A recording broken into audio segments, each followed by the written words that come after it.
কাকা 50 এন্ড কামরুল 50 100 সবিতা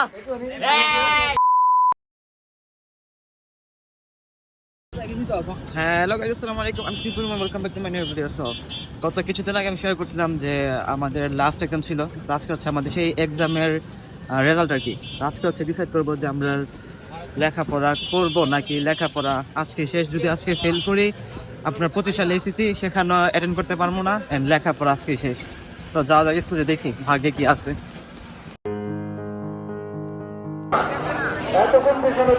স্কুলে ঢোকার পরই সবাইকে আপনার মাঠের সাথে দাঁড়া করানো হয়েছে। এখানে আপনার যারা যারা ফেল করছে তাদের জন্য দিচ্ছিল কিছু মোটিভেশনাল স্পিচ, যেটা মনে করেন আমার একদম বুক কাঁপতেছিল। কারণ আমরা মোটর যারা ছিলাম সবাই আপনার বেশিরভাগই ফেল করা স্টুডেন্ট ছিলাম। আমি, আমার সাথে যে ফ্রেন্ডরা ছিল, তো সেখান থেকে হচ্ছে আমাদেরকে নেওয়া হয় যার যার ক্লাসরুমে। সেই ক্লাসরুমে নিয়ে গিয়েও সেখানে কিছু বলা হয় যারা ফেল করেছে তাদের উদ্দেশ্যে। তখনও মনে করেন একদম বুকটা cup cup cup cup cup cup করতেছিল যে কোন বিষয়ে ফেল করছি, কোন বিষয়ে ফেল করছি না। মানে অ্যাকচুয়ালি আমি ফার্স্ট করছি না করছি এটাও জানি না। তারপর আপনার শুরু হইলো কার্ড দেওয়া দিয়ে। যারা আপনার ফেল করেছে তাদের কার্ড দেওয়া হবে না, আর যারা ফেল করছে না মানে পাস করছে একমাত্র তাদেরকে কার্ড দেওয়া হবে। তো আপনার আমার রুল ছিল 50, তো সিরিয়ালে আপনার শুরু করে সবাইকে দেওয়া শুরু করলো একটার পর একটা সিরিয়াল করে। তো আমার ছিল 50, অনেকটা সময় লাগতেছিল। আর আমার ভিতরে তো মনে করেন আমার সাথে যারা যারা ছিল সবাই কাঁপছিল। তো হুট করে আমার সাথে ছিল আমার বেস্ট ফ্রেন্ড রামি, ওর আপনার কার্ড পাওয়া গেছে, ও পাস। ওর ছিল আপনার রুল 28, তো এখন হচ্ছে আমারটার পালা। আমি আপনার প্রচুর ভয়ে ছিলাম, আমার বুক কাঁপতে ছিল।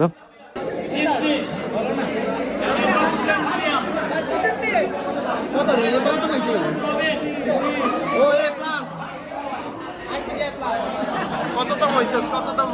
44। আমি 40। ও আর 50 থেকে 44।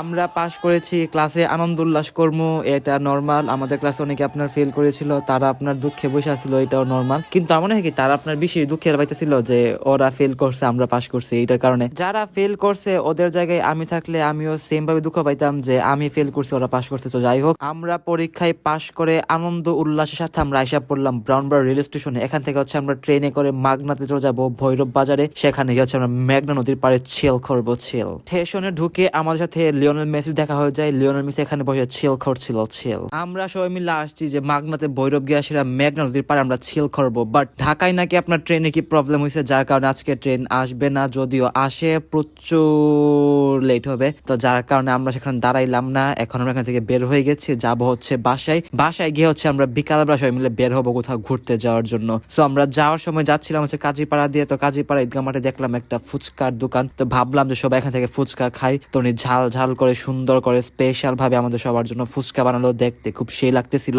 এন্ড খাইতো অনেক সেই সেই সেই ছিল। এই 1 টিকা ফুচকা গুলো হচ্ছে বেস্ট এবার ফুচকাতে। যত আপনার 50 টাকা 60 টাকা ফুচকা আছে, কিন্তু 10 টাকার ফুচকার মজাই আলাদা, ওই ফুচকার মজাই আলাদা। তো যার কারণে সবাই ফুচকা খাইলাম। খাওয়ার পরে এখন চলছে সবাই বাসায় যার যার মতো করে। আমরা যেহেতু সকালবেলা কোথায় ঘুরতে যেতে পারি না, যার কারণে সবগুলো বলছি যে এখন বিকালবেলা আসো, এই মিলে বিকালবেলা আজকে বিকালটা চিল করে কাটাবো। তো সবাই মোটামুটি যাদেরকে বলছিলাম সবাই আসছে আমার ডাকি সাড়া দিয়ে। তো আমরা আইসা পড়লাম একটা গ্রামীণ এরিয়াতে। দাঁড়িয়াপুরে খুব সুন্দর নিরিবিলি গ্রামীণ একটা ভিউ। এখানে আপনার খুব সুন্দর ধান যে পেকেছে, সেই ধানের একদম গ্রাম ছিল। তো আমরা দাঁড়িয়াপুর থেকে হাঁটতে হাঁটতে একটা ব্রিজ ক্রস করে এখন আমরা যাচ্ছি হচ্ছে মুরাহাটি। আমাদের এই যাওয়ার পথে অনেক বড় বড় কাহিনী হয়ে যায়। আমার 2 বন্ধুর মাঝখানে ঝগড়া চলছিল।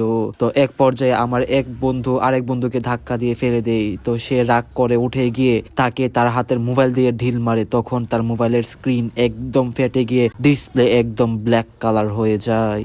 যাওয়ার পথে আমাদের সবার সাথে এত বড় বড় কিছু কাহিনী ঘটে যাওয়ার পরেও আমাদের হাঁটা এখনো থেমে নাই। আমরা এখনো সেই জাদুর মিক্সচার খাওয়ার জন্য মুরাহাটির উদ্দেশ্যে হাঁটতেই আসি। অবশেষে আমরা এই মুরাহাটির মিক্সচার দোকানে এসেই পড়লাম।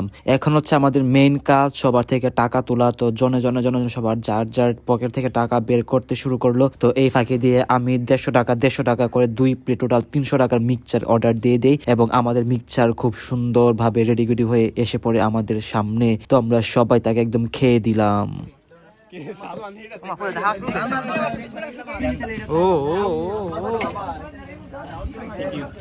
আমি একটা ভিডিও শর্ট নিতে নিতে দেখি আমাদের মিক্সচারের বলের মিক্সচার প্রায় অর্ধেক হয়ে আসছে। আমরা এখান থেকে সবাই তৃপ্তি সহকারে মিক্সচার খাওয়ার পর আমাদের সবার কাছে এখনো কিছু টাকা বাজেট আছে, সবার পকেটে এখনো কিছু কিছু টাকা করে অবশিষ্ট রয়ে গেছে। তো আমরা এখান থেকে ডিসাইড করলাম যে এখন আমরা বাসায় না গিয়ে আমরা এই রেল লাইন ধরে হাঁটতে হাঁটতে হাঁটতে হাঁটতে চলে যাই ব্রাহ্মণবাড়িয়া রেল স্টেশন। তো আপনার ব্রাহ্মণবাড়িয়া রেল স্টেশনটা এখান থেকে অনেকটাই দূর। তো আমরা তাও সবাই হাঁটতে হাঁটতে হাঁটতে হাঁটতে হাঁটতে হাঁটতে হাঁটতে হাঁটতে আইসা পড়লাম ব্রাহ্মণবাড়িয়া রেল স্টেশনে। তো তখন আপনার প্রায় অন্ধকার হয়ে আসছিল। তো আমরা এখানে বসে একটা চার দোকান সিলেক্ট করলাম, সবাই একসাথে গোল করে বসলাম, সবাই দুধ চা কিনলাম, 15 টাকা করে দুধ চা। মোটামুটি খারাপ না, চলে, দুধ চাটা মজাই আসিল। তো এখান থেকে চাটা খাওয়ার পর এখন হচ্ছে আমরা চলে যাবো যার যার বাসায়। সো আমাদের আজকের ভিডিও এই পর্যন্তই, দেখা হবে নেক্সট কোনো ইন্টারেস্টিং ভিডিও নিয়ে। আল্লাহ হাফেজ।